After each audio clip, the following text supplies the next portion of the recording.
Assalamualaikum warahmatullahi wabarakatuh.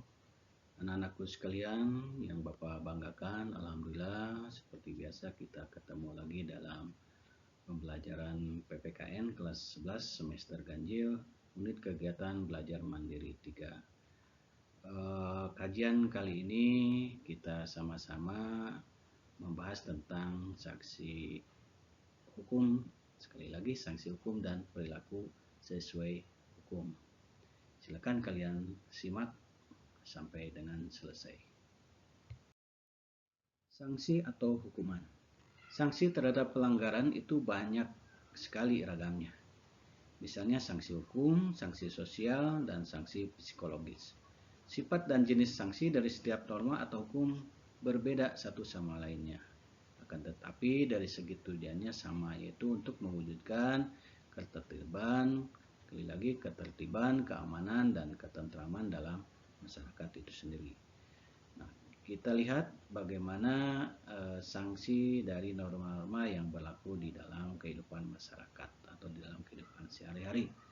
Misalnya kita lihat yang pertama adalah norma agama, yaitu petunjuk hidup yang bersumber dari Tuhan yang disampaikan melalui utusan-utusannya, baik itu Rasul atau Nabi yang berisi perintah, larangan, atau anjuran-anjuran. Contohnya dari norma agama adalah beribadah, tidak berjudi, suka beramal, dan lain-lain. Sedangkan sanksinya bila kita melanggar maka secara tidak langsung karena akan diperoleh setelah meninggal dunia, yaitu baik berupa pahala atau dosa. Kemudian yang kedua norma kesusilaan, yaitu pedoman pergaulan hidup yang bersumber dari hati nurani manusia tentang baik buruk, benar salah suatu perbuatan atau tindakan. Contohnya adalah berlaku jujur, menghargai orang lain, tidak melakukan asusila. Sanksinya tidak tegas karena hanya diri sendiri yang merasakan. Misalnya merasa bersalah, menyesal, malu, dan sebagainya. Kemudian yang ketiga norma kesopanan adalah pedoman hidup yang timbul dari hasil pergaulan manusia di dalam masyarakat. Misalnya menghormati orang yang lebih tua, tidak berkata kasar, menerima dengan tangan kanan. Kemudian bagaimana sanksinya? Sanksinya juga tidak tegas tapi dapat diberikan oleh masyarakat dalam bentuk celaan, cemoohan, atau pengucilan dalam pergaulan hidupnya. Nah, yang terakhir adalah norma hukum, yaitu pedoman hidup yang dibuat oleh badan yang berwenang atau yang resmi mengatur manusia dalam kehidupan berbangsa dan bernegara. Dan biasanya di dalam norma hukum itu ada atau berisi tentang perintah dan larangan. Contoh yang termasuk ke dalam norma hukum, harus tertib, harus sesuai prosedur, dilarang membunuh dan dilarang mencuri maupun yang lain-lainnya. Kemudian bagaimana sifat sanksinya? Sanksinya sangat tegas dan nyata serta mengikat dan memaksa bagi setiap orang tanpa kecuali. Nah, itu sanksi atau hukuman yang berlaku di dalam masyarakat. Nah, berdasarkan penjelasan tadi, maka kita simpulkan bahwa sanksi norma hukum adalah sanksi yang paling tegas dan nyata. Hal tersebut mengandung pengertian bahwa satu, tegas misalnya berarti adanya aturan yang telah dibuat secara material. Misalnya dalam hukum pidana mengenai sanksi diatur dalam pasal 10 KUH pidana. Dalam pasal tersebut ditegaskan bahwa sanksi pidana berbentuk hukuman yang mencakup satu hukuman pokok, dua hukuman tambahan. Nah, yang hukuman pokok ada hukuman mati, ada hukuman penjara yang terdiri dari hukuman seumur hidup dan hukuman sementara waktu setinggi-tingginya 20 tahun dan sekurang-kurangnya 1 tahun.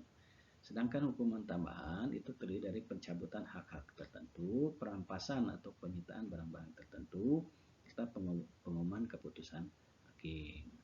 Kemudian selain tegas ada yang disebut dengan nyata sanksi hukum itu. Artinya aturan yang secara material telah ditetapkan kadar hukumannya berdasarkan perbuatan yang dilanggarnya. Contoh pasal 338 KUH pidana menyebutkan barang siapa sengaja merampas nyawa orang lain diancam karena pembunuhan dengan pidana penjara paling lama 15 tahun. Itu nyata. Sekarang bagaimana sih anak-anakku sekalian perilaku yang sesuai dengan hukum?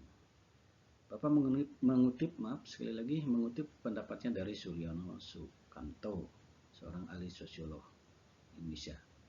Yang dimaksud dengan kesadaran hukum adalah kesadaran atau nilai-nilai yang terdapat di dalam diri manusia tentang hukum yang ada atau tentang hukum yang diharapkan ada, yang dipengaruhi oleh pertama, pengetahuan tentang hukum yang berlaku; kedua, pemahaman terhadap isi hukum yang berlaku; ketiga, sikap terhadap hukum yang berlaku; dan keempat, terakhir, pola perilaku menurut hukum yang berlaku. Maka seseorang itu berperilaku sesuai dengan hukum, ciri-cirinya dapat kita lihat. Yang pertama, biasanya disenangi oleh masyarakat pada umumnya. Yang kedua, seseorang atau individu itu tidak menimbulkan kerugian bagi diri sendiri dan orang lain. Kemudian yang ketiga, tidak menyinggung perasaan orang lain. Keempat, menciptakan keselarasan. Kelima, mencerminkan sikap sadar hukum. Dan keenam, mencerminkan kepatuhan terhadap hukum. Itu ciri-ciri seseorang individu yang berperilaku sesuai dengan hukum. Nah, sekarang bagaimana perilaku yang bertentangan dengan hukum itu sendiri?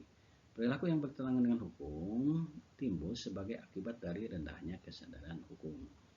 Ketidakpatuhan terhadap hukum dapat disebabkan oleh beberapa hal berikut ini. Satu, misalnya, pelanggaran hukum oleh si pelanggar sudah dianggap sebagai kebiasaan, bahkan kebutuhan. Nah, itu salah dan jangan dilakukan. Kemudian, yang kedua, hukum yang berlaku sudah tidak sesuai lagi dengan tuntutan kehidupan zaman. Yang ketiga, petugas atau penegak hukum tidak tegas dalam melakukan penindakannya. Keempat, sanksinya masih dianggap lemah. Kemudian dan terakhir, seringkali tebang pilih dalam menindak. Itu perilaku yang bertentangan dengan hukum. Nah, kenapa mereka melakukan itu? Karena tadi yang sudah disebutkan alasan-alasannya.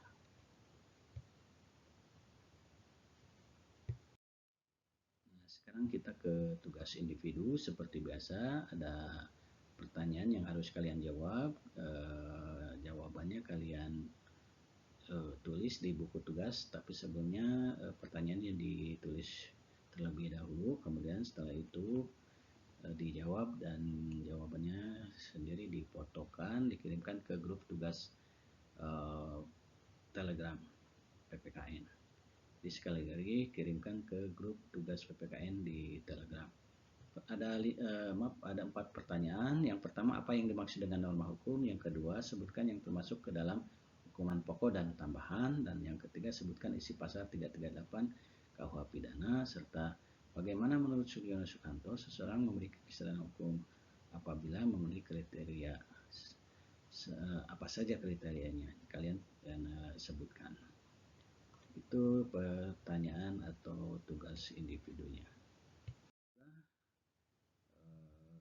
Materi yang tadi sudah Bapak sampaikan mudah-mudahan dapat bermanfaat bagi kita semua, dan mohon maaf apabila dalam penyampaian ada yang kurang jelas. Sekian dan terima kasih. Akhir kata dari Bapak, wabillahi taufiq wal hidayah. Wassalamualaikum warahmatullahi wabarakatuh.